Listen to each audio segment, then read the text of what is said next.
آپ لوگ بیٹھیے، بس بخاری شریف کی آخری حدیث اور بخاری شریف کا ختم اور اس کی تکمیل انشاءاللہ یہ شروع ہو رہی ہے۔ پیر طریقت، حامی سنت، قاطع بدعت، خلیفہ محی السنہ حضرت اقدس مولانا شاہ افضل الرحمن صاحب قاسمی دامت برکاتہ العالیہ شیخ المدارس ہردوئی، انشاءاللہ آپ سے عاجزانہ مؤدبانہ درخواست ہے کہ اپنے بابرکت کلمات کے ذریعے بخاری شریف کا ختم اور اس کی تکمیل فرمائیں۔ اللہ حضرت درس شروع فرما رہے ہیں۔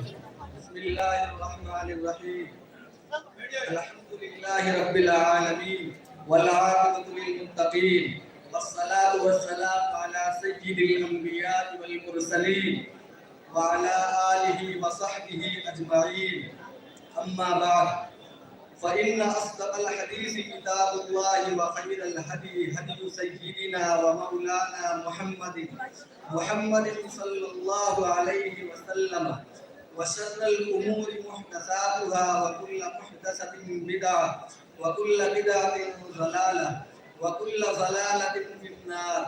وبالسند المتصل منا إلى الإمام الهمام الحافظ الحجة امیر المؤمنین فی الحدیث ابی عبد اللہ محمد بن اسماعیل بن ابراہیم بن المغیرہ بن البردزبۃ الجعفی البخاری رحمہ اللہ تعالی ونفعنا بعلومہ آمین. قال باب قول اللہ ونضع الموازین القسط لیوم القیامہ وأن أعمال بني آدم وقولهم يوزن. وقال مجاهد المصداق العدل بالرومية، ويقال القسط مصدر المقسط وهو العادل، وأما القاسط فهو الجادل. وبه قال حدثنا أحمد بن أشكاب قال حدثنا محمد بن فضيل عن عمارة بن القعقاع عن أبي زرعة عن أبي هريرة رضي الله تعالى عنه قال قال النبي صلى الله عليه وسلم كلمتان حبيبتان إلى الرحمن خفيفتان على اللسان ثقيلتان في الميزان سبحان الله وبحمده سبحان الله العظيم. بسم الله الرحمن الرحيم.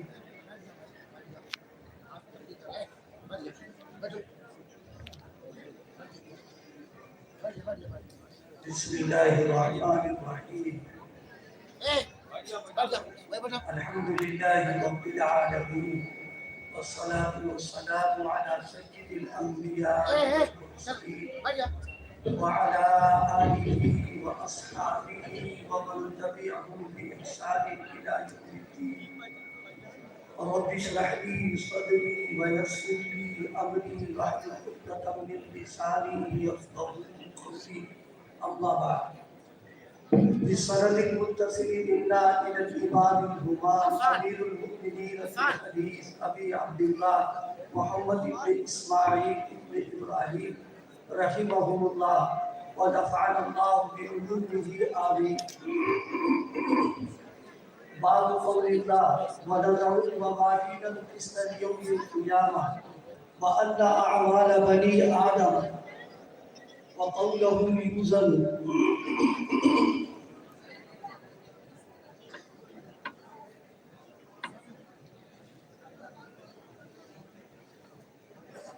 بخاری شریف کا یہ آخری باب ہے جس کی ابھی تلاوت ہوئی ہے. آپ حضرات نے حدیث کی کتابوں میں بھی اور فقہ میں بھی کتاب اور باب اور فصل کا کے عنوانات کو دیکھا پڑھا، اساتذہ سے سنا بھی ہوگا کہ کتاب کا عنوان قائم کیا جاتا ہے اس بات کو بتانے کے لیے کہ مختلف نوع کے مسائل کو جب ذکر کرنا ہوتا ہے تب کتاب کا لفظ استعمال کیا جاتا ہے، اور ایک نوع کے جب مسائل کا تذکرہ ہوتا ہے تو اس کے لیے باب کا لفظ آتے ہیں. اسی بنیاد پر حضرت امام بخاری رحمۃ اللہ علیہ نے بھی اپنی کتاب میں کتاب اور ابواب کے عناوین قائم کیے ہیں۔ آخری کتاب ہے کتاب التوحید۔ حضرات اساتذہ سے سنا ہوگا کہ یہ کتاب التوحید جو ترجمۃ الباب ہے، اس میں نسخوں کا اختلاف ہے۔ کتاب الرد علی الجہمیۃ وغیرہم التوحید بھی ہے، ایک نسخہ ہے کتاب التوحید کا، ایک نسخہ ہے کتاب التوحید والرد علی الجہمیہ، تینوں نسخے ہیں۔ بہرحال یہ کتاب آخری اور اس کے بعد جو آخری باب قائم فرمایا ہے وہ قرآن مجید کی ایک آیت ذکر کی ہے، باب قول اللہ ونضع الموازین القسط لیوم القیامہ۔ حضرت امام بخاری رحمۃ اللہ علیہ نے یہ جو باب قائم کیا ہے ونضع الموازین القسط لیوم القیامہ، یہ عقائد کے تعلق سے ایک اہم باب اور ایک اہم مسئلے کو امام بخاری ذکر کر کے اس پر گفتگو کرنا چاہ رہے ہیں۔ اس کو یوں سمجھیں جیسے ایک عالم، دو عالم ہیں، ایک عالم دنیا ہے، ایک عالم آخرت ہے۔ عالم دنیا یہ دار العمل ہے اور عالم آخرت جو ہے دار الجزا ہے، یہاں کام کرتا ہے اور آخرت میں اس کا بدلہ ملے۔ اب دار الجزا میں بدلہ ملنے کی شکل کیا ہوگی؟ یہ مسجد کے اندرونی حصے میں جو طلبہ باتیں کر رہے ہیں ان سے بہت سختی سے یہ بات کہی جا رہی ہے کہ بالکل بیٹھ جائیں اور کوئی بات نہ کریں۔ یہ اندر اتنی زور سے باتیں کر رہے ہیں کہ اس وقت متاثر ہو رہا ہے۔ آپ لوگوں سے بار بار کہا جا رہا ہے کہ باتیں بالکل نہ کریں، خاموشی کا منظر کریں۔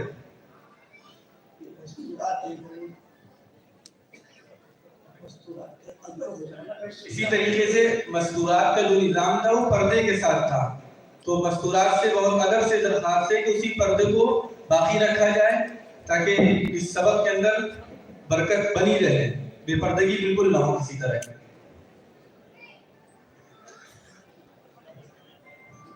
مستورات کے لیے جو کمرے بنے ہوئے ہیں جہاں پہ جو ان کی قیام گاہیں ہیں وہیں اندرین حصے میں تشریف لے جائیں، اس سے بے پردگی ہوگی تو پھر گفتگو میں تکلف ہوگا، اور باتیں بالکل نہ کریں، نہ اندر کے حصے میں نہ باہر کے حصے میں۔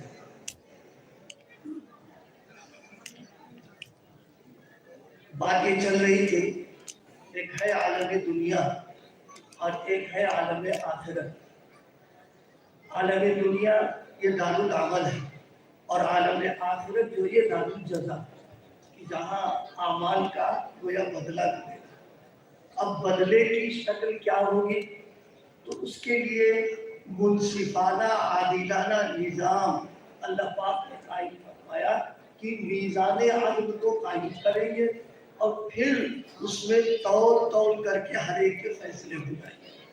اسی لیے شرع عقائد میں پڑھا ہوگا، جس میں اس عقیدے کا تذکرہ بھی ہے، الوزن حق، کہ اعمال کا تولنا، ترازو کا ہونا یہ کیا ہے؟ حق ہے۔ اس آیت کریمہ میں بھی اسی بات کو بیان کیا ہے، باب قول اللہ ونضع الموازین القسط لیوم القیامہ۔ دوسری بات آپ نے پڑھی ہوگی کہ حضرت امام بخاری رحمۃ اللہ علیہ کے جو تراجم ہیں، ایمانداری کی بات یہ ہے کہ ان کی پوری زندگی کی یہ کمائی ہے۔ اسی لیے ایک مقولہ مشہور ہے کہ فقہ البخاری فی تراجمہ، کہ امام بخاری رحمۃ اللہ علیہ کی فقاہت، دقت نظر اور ان کی مجتہدانہ جو شان ہے ان کے تراجم میں ہے، کہ اس میں جتنا غور و خوض کیا جائے گا اس سے ان کی فقاہت ظاہر ہوتی ہے۔ اس وقت مجھے ایک بات یاد آ گئی، قطب عالم حضرت اقدس مولانا زکریا علیہ الرحمہ نے الابواب والتراجم میں ایک بڑی قیمتی بات لکھی ہے۔ فرمایا کہ بخاری شریف میں اگر کوئی ترجمۃ الباب بہت آسان اور سہل نظر آ رہا ہے تو یہ نہیں سمجھنا چاہیے کہ وہ آسان ہے، کیونکہ جب امام بخاری کو ساری کمائی ہے تو جو ترجمۃ الباب آسان نظر آ رہا ہے اس میں بھی بہت سارے مسائل ان کے پیچھے نظر ہوتے ہیں، بالخصوص انہوں نے اپنے وقت کے فرقہ باطلہ فرقہ ضالہ کا باقاعدہ تعاقب کیا ہے. اور کتاب التوحید میں تو آپ نے پڑھا ہی ہوگا کہ تراجم جتنے قائم کیے ہیں، ایک طرف اہل سنت والجماعت کے نظریات کو پیش کیا ہے اور اسی کے ساتھ باقی جو فرقے ہیں، معتزلہ ہے، جہمیہ ہے، مرجیہ ہے، ان کی بھی انہوں نے تردید ساتھ ساتھ لکھی ہے اور اہل سنت کے موقف کو بہت مضبوط اور مدلل پیش کیا ہے اور اسی کے ساتھ میں فرقہ باطلہ کی تردید بھی کی ہے. تو یہ جو باب قائم فرمایا وَنَذَرُ الْمَوَازِينَ الْقِسْطَ لِيَوْمِ الْقِيَامَةِ، بظاہر تو یہ آیت کریمہ کا ایک ٹکڑا ذکر کر دیا اور ترجمہ سادہ سا ہے اور اس میں ایک عقیدے کا تذکرہ آ گیا. لیکن حقیقت یہ ہے کہ حضرت امام بخاری رحمۃ اللہ علیہ کے زمانے میں معتزلہ جو ایک فرقہ ہے، اس کا نظریہ، اس کا عقیدہ یہ تھا کہ میزان عمل اور اعمال کا تولنا وہ اس کے منکر تھے، اس کو مانتے نہیں تھے. حضرت امام بخاری نے اس بات کو قائم کر کے ان کی یہاں پر تردید کی ہے اور اہل حق اور اہل سنت والجماعت کا جو مسلک ہے اس کو ثابت کیا ہے. دوسری بات یہاں پر معتزلہ جو یہ کہتے ہیں کہ میزان عمل کا انکار کرتے ہیں، ان کی اپنی سوچ ہے اور یہ سوچ بالکل سطحی ہے، ابھی اس کی تفصیلات آ جائیں گی. ان کا نقطۂ نظر یہ ہے کہ دو چیزیں ہیں. ایک وہ چیزیں ہیں جو قائم بالذات، یہ بڑی اصطلاحی لفظ استعمال کیا، اور ایک وہ ہے جو قائم بالغیب ہے. تو جو چیزیں قائم بالذات ہوتی ہیں، جن کے لیے جسم ہوتا ہے، جن کا حجم ہوتا ہے، ان کو تو تولا جا سکتا ہے، اور جو اعراض کے قبیل سے ہیں ان کو نہیں تولا جا سکتا ہے. تو اعمال جو ہیں ان کا وجود جب تک عامل عمل کرتا رہے گا اس وقت تک وہ عمل رہتا ہے، اور عامل نے عمل کرنا بند کر دیا تو عمل بھی ختم ہو گیا. جب عمل ختم ہو گیا تو وہ اعراض کے قبیل سے کا قیام ہے نہیں، تو ان کو کیسے تولا جائے گا؟ اس بنیاد پر انہوں نے میزان عدل کا انکار کر دیا اور جن جن آیات میں یا نصوص میں اس کا تذکرہ ہے وہاں انہوں نے مراد یہ لیا ہے کہ اس سے مراد ہے انصاف کرنا، عدل کا معاملہ کرنا اور حق والے کو حق دے دینا. صرف انہوں نے اس کے معنی یہ مراد لیے ہیں اور یہ معنی ہے مجازی. اس سلسلے میں سمجھانے کے لیے ہمارے یہ طالب علم بیٹھے ہوئے ہیں، ایک بات یاد آ گئی. آپ سب کو معتزلہ کا نقطۂ نظر سمجھانے کے لیے بیان کرنا ہوگا. دیکھیے گلاب کا پھول ہے، اس میں اس کا جو پھول ہے اس کے اندر ایک خوشبو بھی ہے اور خوشبو کے ساتھ اس کی پنکھڑیوں میں رنگ بھی ہے. تو پھول جو ہے اس کا جسم ہے، اس کا حجم ہے، اس کو اگر تولنا چاہے تو تول سکتے ہیں، پتہ چل جائے گا 25 گرام ہے، 20 گرام ہے، 5 گرام ہے، 10 گرام چل جائے گا پتہ اس کا. لیکن اس کی جو خوشبو ہے یہ خوشبو پھول کے ساتھ قائم ہے. اگر خوشبو کو ہم الگ کر دیں گے تو اس کو تولا نہیں جائے گا، اس کا وجود ہی ختم ہو جائے گا. اسی طریقے سے پنکھڑیوں پر جو رنگ ہے یہ رنگ اسی وقت تک رہے گا جب پنکھڑیاں رہیں گی. اگر اس کا پنکھڑیوں کا وجود ختم تو رنگ بھی چلا جائے گا. تو جس طریقے سے گلاب کے پھول کی خوشبو اور اس کا رنگ پھول کے ساتھ میں ہے، جب تک یہ رہے گا وہ ہے، اور پھول ختم ہو گیا وہ دونوں چیزیں ختم ہوں گی. اسی طرح وہ یہ کہتے ہیں عامل عمل کرے گا تو عمل نظر آتا ہے، اور عامل نے عمل کرنا بند کر دیا تو عمل چلا گیا اس کا. تو جیسے اس کو خوشبو کو اور رنگ کو نہیں تول سکتے ہیں، اسی طرح اعمال کو بھی نہیں تولا جا سکتا. یہ میں نے ان کی وضاحت کی ہے، ہمارا آپ کا یہ عقیدہ نہیں ہے، آپ کو سمجھانے کے لیے میں نے یہ بات ارد کی ہے. اس سلسلے میں ایک اصولی بات امام فخر الدین رازی رحمۃ اللہ علیہ نے یہ لکھا ہے، تفسیر کبیر میں ایک ضابطہ بیان کیا ہے کہ لفظ کو معنی حقیقی لفظ کا مراد نہ لینا یہ دو بنیادوں کے اوپر ہوتا ہے. ایک تو یہ کہ معنی حقیقی وہاں ممکن نہ ہو، مشکل ہو، تب اس صورت میں معنی مجازی کی طرف رجوع کرتے ہیں. اور دوسرا قاعدہ یہ بھی بیان فرمایا کہ کوئی قرینہ بھی ہو جو تقاضا کرنے والا ہو معنی مجازی کا، اس وقت پھر حقیقت کو ترک کیا جاتا ہے. تو ان آیات کے سلسلے میں امام راضی نے کلام کرتے ہوئے کہا کہ بغیر کسی قرینے کے اور حقیقت ممکن ہونے کے باوجود حقیقت کو ترک کر دینا، فرمایا غیر و جائز، یہ جائز نہیں ہے۔ اس بنا پر وَنَضَعُ الْمَوَازِينَ الْقِسْطَ لِيَوْمِ الْقِيَامَةِ کی آیت میں مجاز نہیں مراد لیا جائے گا، بلکہ یہاں پر حقیقت مراد لی جائے گی کہ واقعی میزان عمل کو اللہ پاک قیامت کے دن قائم کریں گے۔ اور سب سے بڑی بات یہ ہے، ہم لوگوں کی سب سے بڑی کمزوری یہ ہے کہ اس طریقے کے نصوص میں ہم اپنی عقل پر نعوذ باللہ اللہ کو قیاس کرنے لگتے ہیں۔ تو ظاہر سی بات ہے وہ ذات غیر متناہی ہے، اس کے کمالات غیر متناہی، ہم اس کا تصور بھی نہیں کر سکتے یہاں پر ہے۔ تو یہ آیت کو ذکر فرمایا باب قول اللہ وَنَضَعُ الْمَوَازِينَ الْقِسْطَ لِيَوْمِ الْقِيَامَةِ۔ اس میں اسی طریقے کی تقریباً 5 آیتیں، سورہ انبیاء ہے، سورہ کہف ہے، سورہ مومنین، سورہ اعراف اور سورۃ القاریہ، ان سب مواقع پر میزان عدل کا، میزان عمل کا تذکرہ اللہ پاک نے صراحتاً کیا ہے۔ اور ایک بات ذہن میں رکھیے، عقائد جتنے ہیں، یہ قاعدے کی کھلی بات، عقائد کے سلسلے میں ضابطہ مقرر ہے کہ اس کا ماخذ جو ہوگا وہ قطعی ثبوت اور قطعی دلالت ہونا ضروری اس کے لیے ہے، یعنی اس کی جو نص ہوگی وہ صراحتاً ہوگی اور دلالت بھی اس کی صراحتاً ہوگی اور وہ ثبوت پورا ہوگا، تب عقیدے کا ثبوت ہو سکتا ہے۔ مجاز اور غیر حقیقی معنی مراد لے کر کے یا اشاروں اور کنایوں میں کسی عقیدے کا تذکرہ نہیں کیا جاتا ہے۔ اس لیے وَنَضَعُ الْمَوَازِينَ الْقِسْطَ لِيَوْمِ الْقِيَامَةِ، ہم قیامت کے دن کیا ہے، میزان عدل کو ہم قائم کریں گے۔ کیا ہو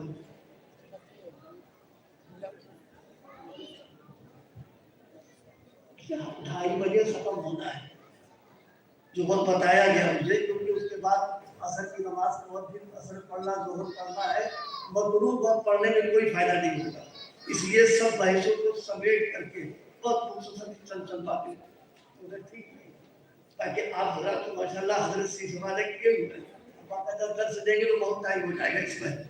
فرمایا وَنَضَعُ الْمَوَازِينَ الْقِسْطَ لِيَوْمِ الْقِيَامَةِ، آگے فرما رہے ہیں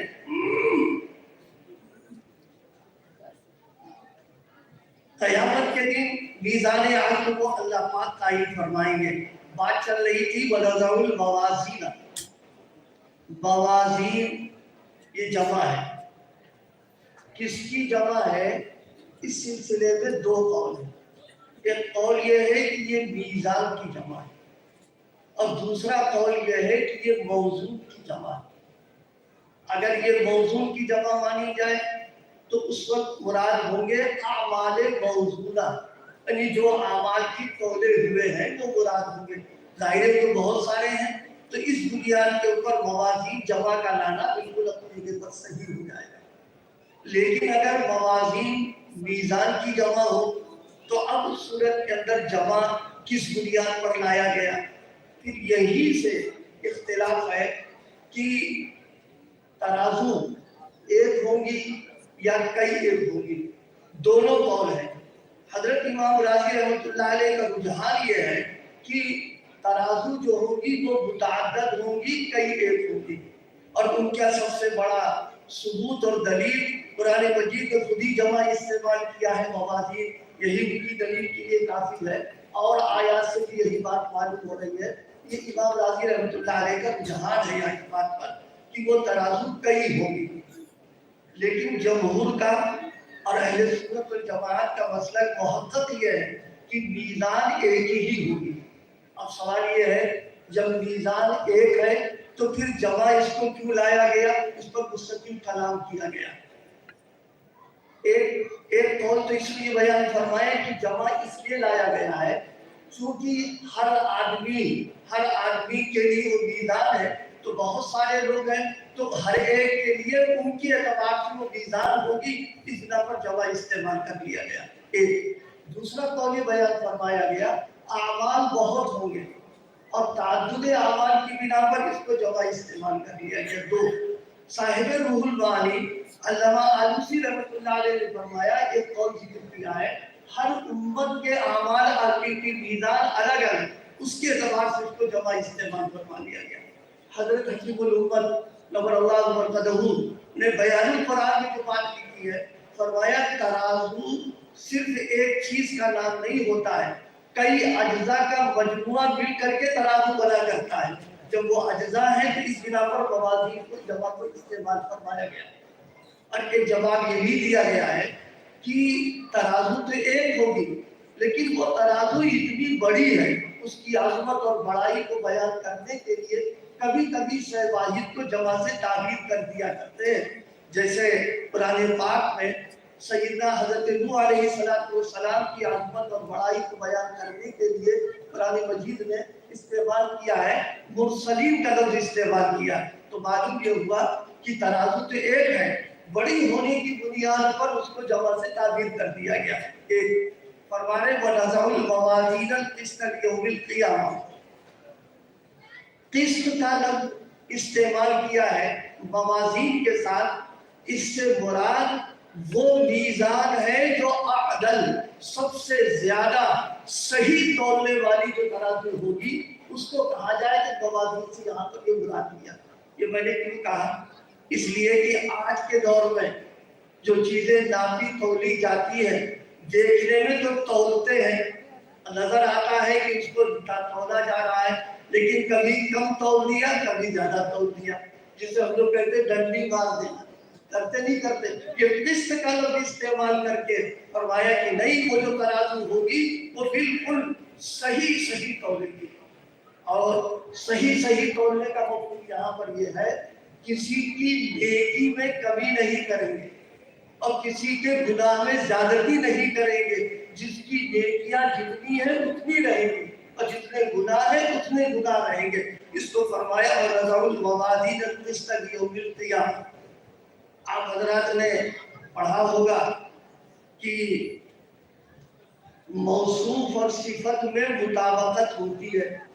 قسط جو ہے، جب یہ صفت ہے موازین کی، جب موازین کی صفت ہے تو موازین جمع ہے، اور تو اس کے صفت قسط، اس کو بھی جمع ہونا چاہیے۔ حالانکہ قسط جو ہے مفرد ہے، دونوں میں مطابقت نہیں ہو پا رہی ہے، تو اس سلسلے میں مختلف جوابات دیے گئے۔ ایک جواب یہ دیا ہے کہ قسط جو ہے یہ مصدر ہے، اور مصدر اسم جنس کے حکم میں ہوتا ہے، لہذا مفرد، تثنیہ، جمع، مذکر، مؤنث سبھی میں اس کو استعمال کر سکتے ہیں۔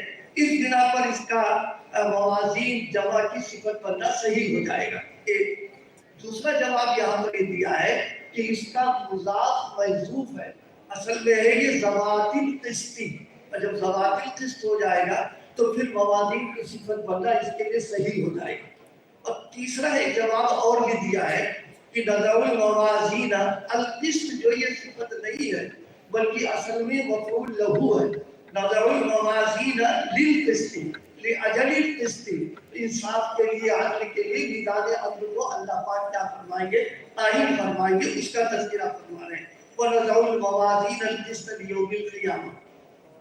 اب یہاں ایک چھوٹا سا سوال ہے، تو سوال یہ ہو رہا ہے کہ اللہ پاک کو تولنے کی اور ترازو قائم کرنے کی اور یہ سب چیزوں کرنے کی کیا ضرورت ہے؟ اللہ تعالیٰ کے علم میں تو سب کچھ ہے، وہ سب جانتا ہے، وہ تو اس کو میزان عدل کو قائم کیوں کر رہے ہیں؟ تو اس تعلق سے ایک بات جو ابھی آپ حضرات کی برکت سے آئی ہے، سمجھنے میں بہت آسانی ہوئی، وہ یہ کہ ہمارے یہاں امتحانات ہوتے ہیں اور امتحان لینے والے اساتذہ ہوتے ہیں، تو چرواہا تو بکریوں کا حال خوب جانتا ہے، استاد جو ہے وہ شاگردوں کا حال تو خوب جانتا ہے، امتحان کائے کے لیتا ہے؟ بات سمجھ میں آ گئی نا؟ امتحان لیتا ہے دو بنیادوں پر، یہ دو جواب نکل آئے گے اس سے۔ ایک تو یہ کہ جس بچے کے ساتھ نتیجے کا جو معاملہ ہونے والا ہے، امتحان لے کر کے وہ بچہ خود اپنی حالت اور اپنی استعداد پر گواہ بنے گا کہ میرے استاد نے جو کچھ امتحان لے کر کے مجھے دیا ہے واقعی میں اسی کا اہل تھا، اس بنا پر امتحان لے لیتے ہیں اس کا۔ تو اسی طرح اللہ تعالیٰ جو بھی فیصلہ فرماتے بالکل برحق فرماتے، لیکن جس کے لیے جو فیصلہ ہو رہا ہے وہ خود اس پر گواہ بن جائے کہ میرے لیے جو فیصلہ کیا گیا بالکل برحق کیا ہے، اس لیے نضع الموازین میزان عدل کو قائم کر کے اس کو توڑ دیں گے اللہ پاک اس پر ایک۔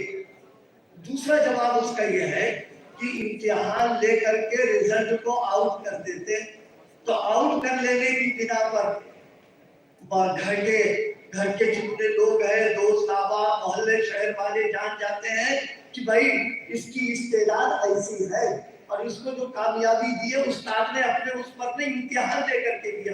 اسی طرح اللہ پاک سارے لوگوں کے سامنے توڑ کر کے بتانا چاہتا ہے تاکہ کسی کو کوئی خلجان نہ باقی رہے، اضافہ نہیں ایسی معاملہ کر دیا اندھیرا ہو گیا، اس لیے اس کو توڑا جاتا ہے۔ دونوں جواب سمجھ میں آ گئے ایک۔ اور تیسرا ایک جواب اور بھی ہے، انسانوں کی دو قسمیں، شقی سعید اور شقی، قرآن مجید نے اس کو بیان کیا۔ سعید کی سعادت اور شقی کی شقاوت کا ظہور، یہ لفظ یاد رکھیے گا، ظہور کا تو میں استعمال کر رہا ہوں۔ سعید کی سعادت اور شقی کی شقاوت کا ظہور جبھی ہوگا جب وہ ترازو پر رکھیں گے اور سب دیکھیں گے کانٹا جھک رہا ہے کہ کدھر جا رہا ہے، اس لیے فرمایا وَنَضَعُ الْمَوَازِينَ الْقِسْطَ لِيَوْمِ الْقِيَامَةِ، اس بنا پر یہ معاملہ کیا جائے گا۔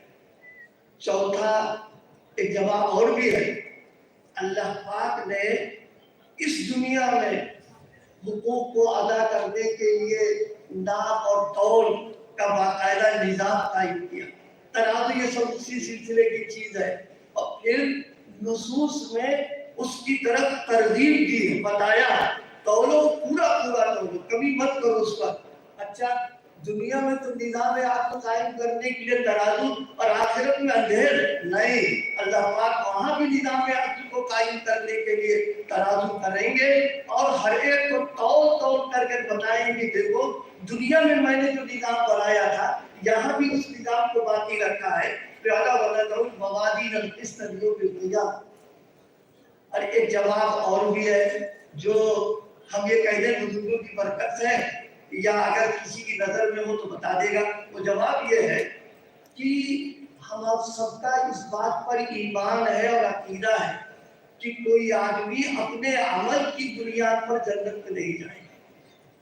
حدیث موجود ہے لَيُنْجِيَ أَحَدُكُمْ عَمَلُهُ کی بھی روایت ہے، یُدْخِلُ کے الفاظ بھی آ رہے ہیں، تو جو کوئی بھی جنت میں جائے گا وہ اللہ کے فضل سے جائے گا۔ جب نبی پاک صلی اللہ علیہ وسلم نے اس بات کو ارشاد فرمایا تو صحابہ نے پوچھا تھا وَلَا أَنْتَ يَا رسول اللہ، حضور کیا آپ کے ساتھ بھی یہی معاملہ ہے؟ فرمایا ہاں میرے ساتھ یہی معاملہ ہے، لیکن اللہ نے مجھ کو اپنی رحمت سے ڈھانپ دیا۔ تو معلوم یہ ہوا آخرت کی نجات اور جنت میں جانا یہ اللہ کا فضل ہے۔ جزاء من ربک عطاء حسابا، ایک آیت یاد آ گئی مجھے، اس میں لفظ عطا سب لوگوں کے غور کرنے کا ہے کہ عطا کا لفظ اس بات کو بتا رہا ہے کہ اللہ پاک کسی کو کچھ اگر وہاں نوازیں گے ان کی عنایت ان کی عطا ہے، عمل کا سلسلہ بالکل نہیں۔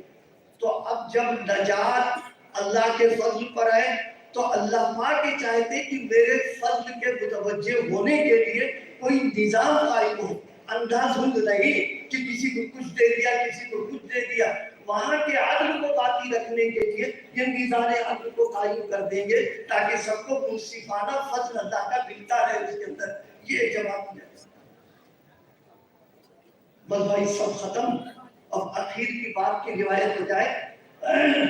قال النبی، 8 منٹ رہ گئے صرف، قال النبی صلی اللہ علیہ وسلم کلمتان حبیبتان الی الرحمن خفیفتان علی اللسان ثقیلتان فی المیزان سبحان اللہ و بحمدہ سبحان اللہ العظیم۔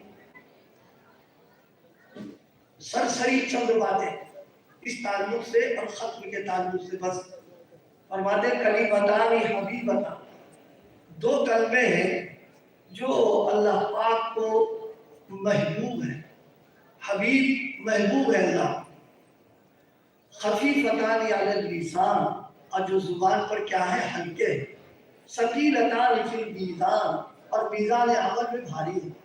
ان تینوں یہ تینوں کلمے آپس میں مربوط ہیں، یعنی ایک دوسرے کا آپس میں ربط ہے۔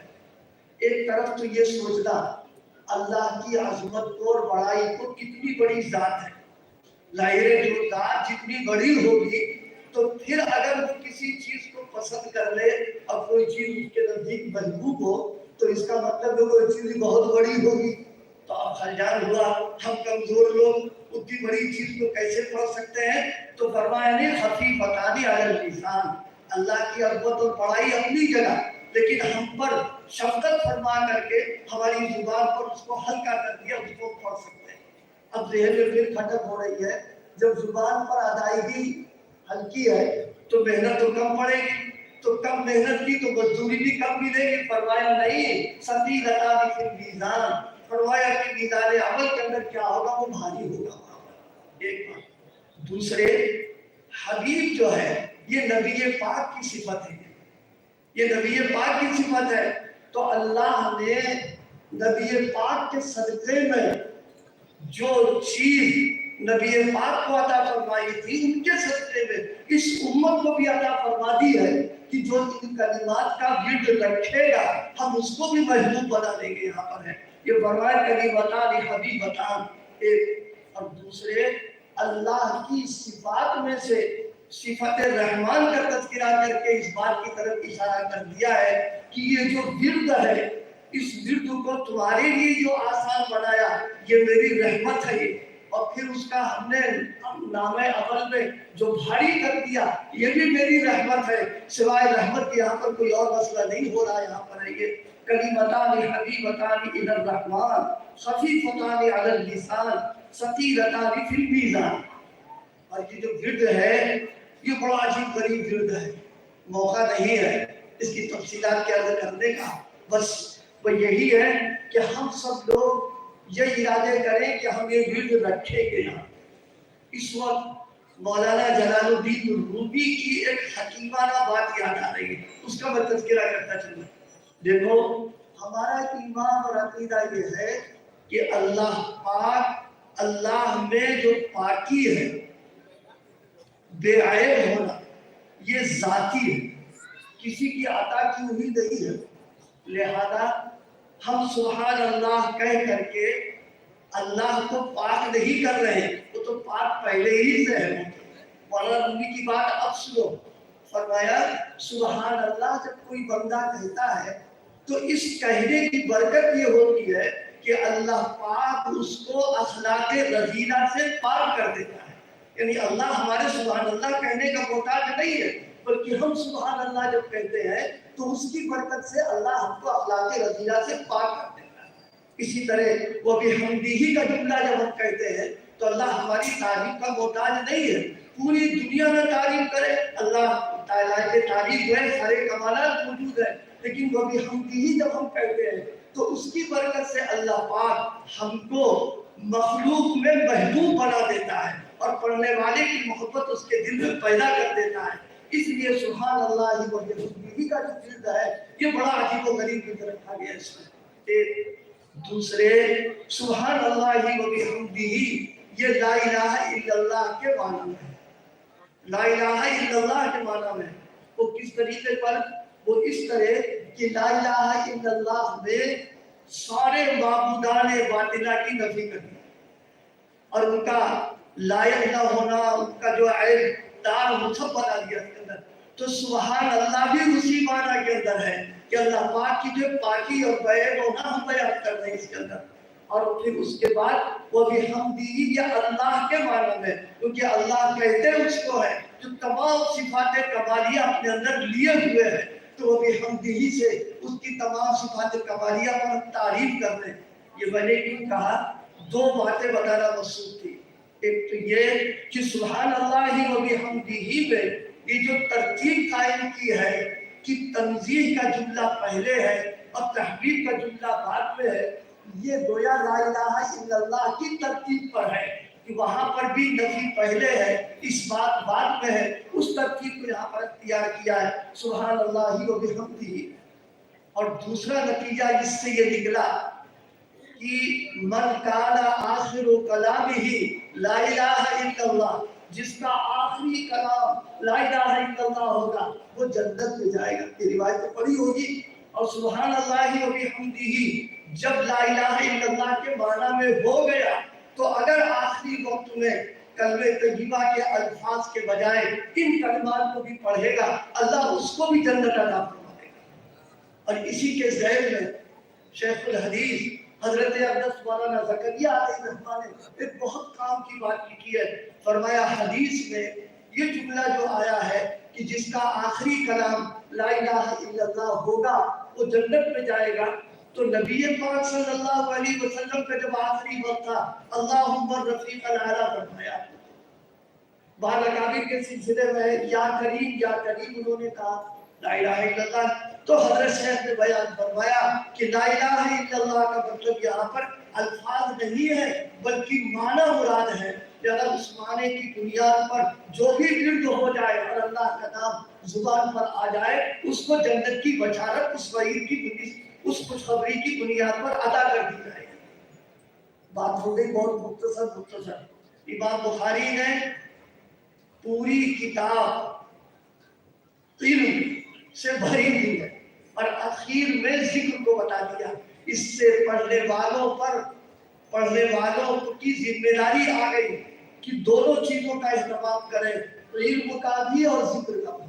جب یہ دونوں چیزیں ہوں گی زندگی میں تب کام بنے گا. علم اگر بغیر ذکر کے ہے بیکار، ذکر بغیر علم کے ہے تو وہ بھی بیکار ہے. علم بھی ہو ذکر بھی ہو. اس لیے ہم لوگ ارادے کریں اس بات کا کہ جب اب تک ہم نے ظاہری علم کو حاصل کرنے کے لیے اتنا وقت لگا دیا ہے، ذکر کی لائن میں بھی لگنے کا ارادہ اور اس کی فکر کریں. ہمارے جتنے اکابر ہیں ان کا امتیاز یہی تھا، انہوں نے ظاہری علم کو بھی حاصل کیا اور باطنی علم کو بھی حاصل کیا. ذکر کی لائن سے اصلاح کرا کر کے صاحب نسبت بنے. اللہ پاک ہم سب کو اس کی توفیق عطا فرما دے. بس ایک بات میرے خیال سے وہ ادھوری رہ جائے گا، میں نہ کہوں گا کہ امام بخاری نے اخیر میں وَنَضَعُ الْمَوَازِينَ الْقِسْطَ لِيَوْمِ الْقِيَامَةِ کا باب قائم کر کے ایک بڑا اہم پیغام دیا ہے. کیا پیغام دیا ہے؟ پیغام یہ دیا ہے کہ زندگی میں دین کی کسی لائن پر بھی رہو، کوئی کام کرو، مثبت یا منفی، اب آپ اس کی تفصیل سمجھتے رہیے گا، مثبت یا منفی، کسی کام میں اپنی نفسانی خواہش، اپنا بخار اتار دینا، شہرت، پیسہ کمانا، ناموری یہ مقصود نہیں ہونا چاہیے، بلکہ تمہارے ذہن میں یہ ہونا چاہیے کہ نَضَعُ الْمَوَازِينَ الْقِسْطَ لِيَوْمِ الْقِيَامَةِ کہ جو کام ہم یہ کر رہے ہیں قیامت کے دن میدان عمل میں یہ بھاری پڑ جائے گا. کیونکہ حضرت امام بخاری رحمۃ اللہ علیہ نے بخاری شریف میں سیرت کی ہے اور سیرت اللہ کے لیے کیا ہے. اس لیے اس بات کو قائم کر کے بتا دیا کہ ہمیشہ میرے پیش نظر یہ رہا تردید کرنے میں کہ میزان عمل میرا نام اعمال بھاری ہو جائے. اللہ پاک ہم سب کو بھی اسی نیت کے ساتھ کام کرنے کی توفیق عطا فرمائے.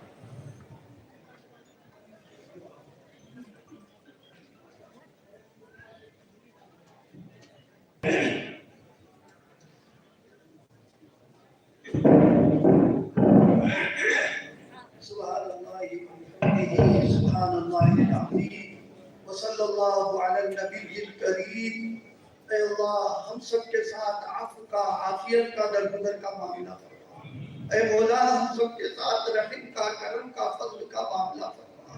اے کریم اپنے کرم سے، اپنے فضل سے بخاری شریف کی اس وقت تکمیل ہوئی ہے، اے اللہ اس کو قبول فرما لیجئے. اے اللہ پڑھنے میں جو کوتاہیاں ہوئی ہے اپنے کرم سے اس کو معاف فرما دیجئے. ہم سب کو حدیث کی برکات نصیب فرما دیجئے. اے مولا کریم ختم بخاری پر تجربہ یہ ہے کہ آپ اس وقت دعاؤں کو قبول کیا کرتے ہیں. اے اللہ یہ قبولیت کا وقت ہے، اپنے کرم سے، اپنے فضل سے. اے اللہ ہم سب محتاج ہیں. اے مولا غنی تو آپ کی ذات ہے. اے مولا ہم آپ سے بے نیاز نہیں ہو سکتے ہیں.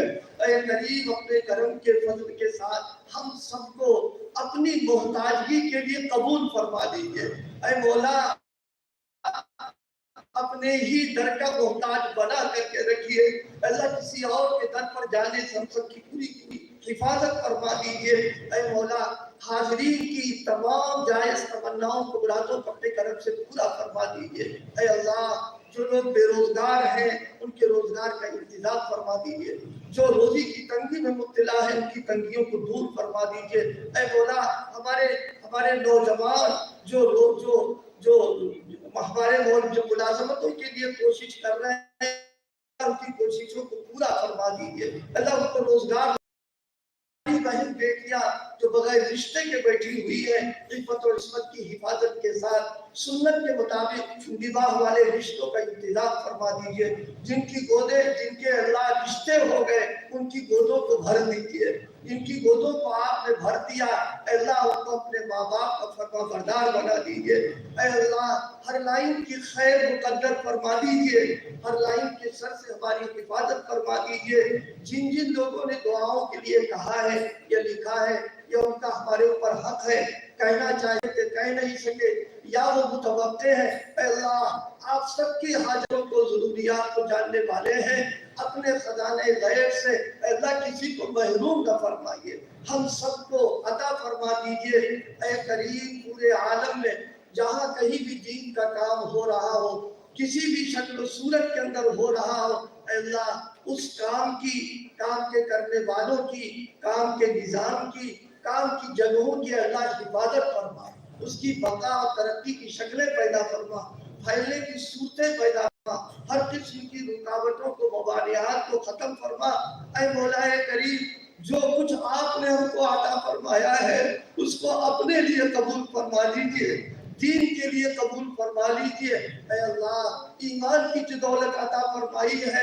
اس کی تکمیل فرما دیجئے اے مولا جب تک ہماری حیات مقدر ہے سلامتی ایمان اور سلامتی آقا کے ساتھ جینے کا فیصلہ فرما ہماری نسلوں کی بے دینی اور بددینی سے پوری حفاظت فرما اے مولا ہم کو اپنے ایمان کی اور اپنے نسلوں کے ایمان کی اللہ بنانے کی اور بقا کی فکر نصیب فرما اس کے اسباب اختیار کرنے کی فکر نصیب فرما اے اللہ حضرت نبی کریم صلی اللہ علیہ وسلم نے جس خیر اور بھلائی کا سوال کیا ہے وہ خیر ہم سب کو نصیب فرما اور جن شرور و فتن سے پناہ چاہیے اپنے کرم سے ان تمام شرور فتن سے ہم سب کی پوری حفاظت فرما ہم سب کا آخری وقت آئے تو خاتمہ ایمان پر فرما ہماری دعاؤں کو ختم تکمیل بخاری شریف کی برکت سے اور حضرت نبی کریم صلی اللہ علیہ وسلم کی برکت سے قبول فرما سبحان ربک رب العزت عما یصفون وسلام علی المرسلین والحمد للہ